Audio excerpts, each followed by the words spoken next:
Bleus, jaunes, petits ou grands, des milliers de bouchons sont dans l'attente d'être triés par les bénévoles.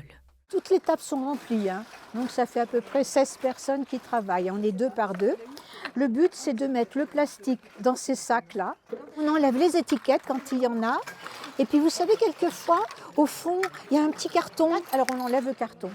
L'année dernière, l'association Bouchon 74 en a trié 51 580 kilos, ce qui représente plus de 15 000 €.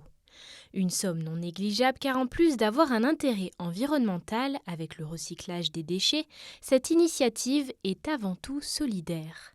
L'argent récolté est ensuite reversé aux personnes en situation de handicap à travers une aide financière complémentaire pour l'achat de matériel ou la réalisation d'aménagements spécifiques.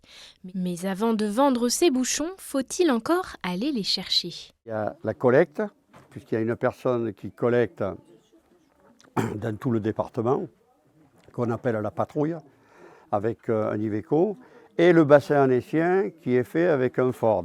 Le bassin annécien qui comprend toutes les déchetteries et qui, par la suite, les amène soit ici, soit nous avons encore un secteur de tri qui est à Torrent-l'Aiguilière et qui les amène directement à Torrent-l'Aiguilière et qui nous ramène les bouchons triés. Pour soutenir l'association aux Savoyardes, le conseil départemental lui a attribué une aide de 15 200 € depuis 2021.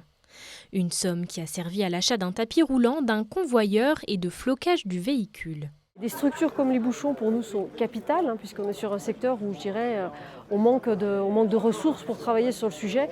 Le Bouchon 74, c'est une association que de bénévoles qui travaillent comme si c'était une entreprise, j'ai envie de dire. Et on leur doit beaucoup et il faut vraiment qu'on les aide encore plus. Donc ils ont à la fois plusieurs casquettes parce qu'ils nous aident sur le handicap, puisqu'ils fournissent du matériel recyclé pour des personnes qui en ont besoin, parce que c'est quand même du matériel très très cher. Ça peut monter pour certains fauteuils adaptés, etc., à 25 000 € à peu près. Et ils ont quand même aussi une autre casquette de vertueuse, je dirais, sur tout ce qui est gestion des déchets, récupération, recyclage, tri, qui fait partie aussi des gros points très très importants sur lesquels nous travaillons.